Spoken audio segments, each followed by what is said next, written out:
Weirs Photoshop లో 15 useful short cut keys ఉన్నాయండి. ఇవి కొన్ని సిచ్యువేషన్ లో బాగా యూజ్ అవుతాయండి. అవేంటో చూద్దాం.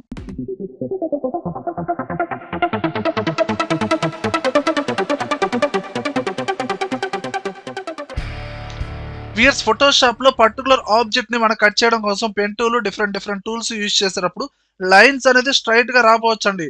నేను పెన్ టూల్ తీసుకొని లైన్ అనేది నేను డ్రా చేస్తున్నప్పుడు ఆ పాత్ అనేది స్ట్రైట్ గా రాకపోవచ్చు. అప్పుడు మీరేం చేస్తారు, షిఫ్ట్ యూజ్ చేయండి. షిఫ్ట్ యూజ్ చేసి కట్ చేశారనుకోండి, లైన్ అనేది ఈ విధంగా స్ట్రైట్ గా వస్తుంది. ఓకేనా? ఈ విధంగా పెన్ టూల్ తో మీరు ఏదైనా ఆబ్జెక్ట్ కటింగ్ చేసేటప్పుడు లైన్స్ అనేది స్ట్రైట్ గా రావడం కోసం షిఫ్ట్ కీ యూజ్ చేయండి.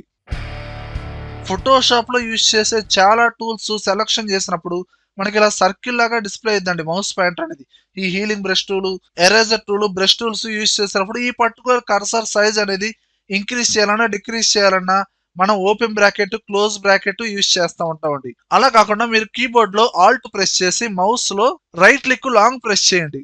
ఇప్పుడు మీరు రైట్ సైడ్ కి మూవ్ చేశారనుకోండి, ఆ సర్కిల్ సైజ్ అనేది మనం పెంచుకోవచ్చు. అండ్ లెఫ్ట్ కు మూవ్ చేయండి, దాని సైజ్ అనేది డిక్రీజ్ అవుతా ఉంది. ఈ విధంగా ఎట్ టైం ఒకేసారి మనం సైజ్ అనేది ఇంక్రీజ్ చేసుకోవచ్చు, డిక్రీజ్ చేసుకోవచ్చు. అలానే మీరు కీబోర్డ్ లో ఆల్ట్ ప్రెస్ చేసి మౌస్ లో రైట్ క్లిక్ లాంగ్ ప్రెస్ చేసి పైకి డ్రాగ్ చేశారనుకోండి, మీకు హార్డ్నెస్ అనేది డిక్రీజ్ అవుతా ఉంటుంది. అదే డౌన్ కి డ్రాగ్ చేయండి, హార్డ్నెస్ అనేది ఇంక్రీజ్ అవుతా ఉంటుంది. అక్కడ మెజర్మెంట్ అనేది అప్డేట్ అవుతుంది చూడండి. హార్డ్నెస్ 100% ఉంది కదా, ఇప్పుడు పైకి డ్రాగ్ చేస్తున్నాను, హార్డ్నెస్ అనేది ఇదిగోండి 6% వచ్చింది. ఈ పర్టికులర్ ఆప్షన్స్ చేంజ్ చేయాలి అంటే మీరు ఆప్షన్ బార్ లో ఇక్కడ హార్డ్నెస్, సైజు ఇలాంటి ఆప్షన్లు యూజ్ చేయాలండి. అంత ప్రొసీజర్ లేకుండా డైరెక్ట్ షార్ట్ కట్ కీస్ ఉన్నాయండి. ఫోటోషాప్ లో పర్టికులర్ లేయర్ అనేది డూప్లికేట్ కావాలంటే డైరెక్ట్ షార్ట్ కట్ వచ్చి Ctrl+J. ఈ విధంగా టోటల్ లేయర్ అనేది మనకి డూప్లికేట్ వచ్చేస్తుందండి. లేదా మీరు ఏదైనా సెలక్షన్ టూల్ తో పర్టికులర్ ఆబ్జెక్ట్ వాటికి సెలక్షన్ చేసి ఇప్పుడు మీరు Ctrl+J అన్నారనుకోండి, ఇదిగోండి ఆ పర్టికులర్ ఆబ్జెక్ట్ వాటికి డూప్లికేట్ లేయర్ అనేది క్రియేట్ అయింది. బేసిక్ గా మన ఫోటోషాప్ లో ఉన్న ఆబ్జెక్ట్ ని జూమ్ ఇన్, జూమ్ అవుట్ చేయాలంటే Ctrl+, జూమ్ ఇన్, Ctrl- అంటే జూమ్ అవుట్. అలా కాకుండా ఆల్ట్ ప్రెస్ చేసి మౌస్ లో స్క్రోల్ బటన్ యూజ్ చేయండి. ఈ విధంగా మీరు జూమ్ ఇన్, జూమ్ అవుట్ చేసుకోవచ్చు. అలానే ఫోటోషాప్ లో ఓపెన్ చేసిన ప్రాజెక్ట్ ని మీరు జూమ్ చేసిన తర్వాత ఆ పర్టికులర్ ఆబ్జెక్ట్ ని మీరు మూవ్ చేసుకోవాలనుకుంటే కీబోర్డ్ లో స్పేస్ బార్ యూజ్ చేసి మౌస్ లో లెఫ్ట్ క్లిక్ తో ఈ విధంగా మీకు కావాల్సినట్టుగా మూవ్ చేసుకోవచ్చు. అలానే కంట్రోల్ కీ ప్రెస్ చేసి స్క్రోల్ బటన్ తో స్క్రోల్ చేస్తా ఉండండి. లెఫ్ట్ కి రైట్ కి ఇమేజ్ అనేది ఆ పర్టికులర్ లేయర్ అనేది ఈ విధంగా మూవ్ అవుతా ఉంటుంది.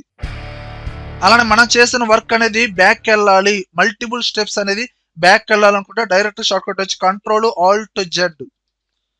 అలానే ఫార్వర్డ్ ముందుకు వెళ్ళాలనుకుంటే షార్ట్ కట్ వచ్చి Ctrl+Shift+Z. అదిగోండి మనం ఎన్ని లేయర్స్ డూప్లికేట్ తీసుకున్నా ఏందనేది ఆటోమేటిక్ గా మనకి బ్యాక్వర్డ్, ఫార్వర్డ్ జరుగుతూ ఉంటుంది.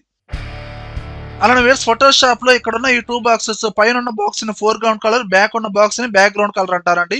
ఇక్కడ సెలక్షన్ లో ఉన్న కలర్స్ అనేది స్వాపింగ్ జరగాలి అనుకుంటే ఫోర్గ్రౌండ్ లో ఉన్న కలర్ బ్యాక్గ్రౌండ్ లోకి, బ్యాక్గ్రౌండ్ లో ఉన్న కలర్ ఫోర్గ్రౌండ్ లోకి స్వాపింగ్ జరగాలంటే డైరెక్ట్ షార్ట్ కట్ వచ్చి X. ఆటోమేటిక్ గా చేంజ్ అవుతూ ఉంటుందండి. అలానే మీరు కీబోర్డ్ లో జస్ట్ R కీ ప్రెస్ చేయండి. ఈ టోటల్ ప్రాజెక్ట్ ని ఈ విధంగా మీరు మీకు కావాల్సిన యాంగిల్ లో రొటేట్ చేసుకోవచ్చు. అవసరం లేదనుకుంటే ఎస్కేప్ ప్రెస్ చేయండి. అలానే ఫోటోషాప్ లో ఉన్న మెయిన్ ఇంపార్టెంట్ ఆప్షన్ ఒపాసిటీ అండి. ఒక పర్టికులర్ ఆబ్జెక్ట్ కి ఒపాసిటీ మామూలుగా 100% ఉంటుంది. ఒపాసిటీ ఎంత డిక్రీజ్ చేస్తే ఈ విధంగా బ్లర్ అవుతా ఉండిద్దండి. ఇక్కడ పర్టికులర్ గా మనం ఏంటి, ఈ ఒపాసిటీ మెజర్మెంట్ అనేది డిక్రీజ్ చేయడం, ఇంక్రీజ్ చేయడం చేయొచ్చు. దీనికి డైరెక్ట్ షార్ట్ కట్స్ ఉన్నాయండి. ఇప్పుడు 100% ఉంది కదండి, మీరు ఇప్పుడు కీబోర్డ్ లో 5 అన్నారనుకోండి 50% కింద చేంజ్ అయింది. అదే 2 అంటే 20% కింద, 9 ఇస్తే 90%. మరి 100% రావాలంటే 0 ప్రెస్ చేయండి, 100% వస్తుంది. అలానే వేర్స్ ఫోటోషాప్ లో Ctrl+Alt+Shift+T షార్ట్ కట్ బాగా యూజ్ అవుతుందండి. డిఫరెంట్ డిజైన్స్ అనేది తక్కువ టైంలో డిజైనింగ్ వర్క్ చేయడానికి బాగా యూజ్ అవుతుంది. ఫర్ ఎగ్జాంపుల్ ఒక న్యూ లేయర్ తీసుకొని ఒక షేప్ అనేది డ్రా చేశానండి. ఏదైనా ఒక కలర్ అనేది అప్లై చేశాను. సమ్ గ్రేడియంట్ ఎఫెక్ట్ అనేది అప్లై చేశానండి. దీనికి ట్రాన్స్ఫార్మ్ అప్లై చేద్దాం, Ctrl+T. అండ్ ఈ సెంటర్ పాయింట్ ఉంది కదండి, ఈ సెంటర్ పాయింట్ ని బాటమ్ సెంటర్ లో ఈ విధంగా సెట్ చేశాను. అండ్ ఆప్షన్ బార్ లో 10 degrees లో రొటేట్ చేశాను. ఎంటర్. ఇప్పుడు కీబోర్డ్ లో Ctrl+Alt+Shift+T ప్రెస్ చేయండి. సేమ్ ఆబ్జెక్ట్ 10 degrees తో ఈ విధంగా కాపీ అవుతా ఉంటుంది, రిపీటెడ్ గా వస్తా ఉంటుంది. ఇలా డిఫరెంట్ షేప్స్ ని మీకు కావాల్సినట్టు ఈ విధంగా డూప్లికేట్ తీసుకోవచ్చండి.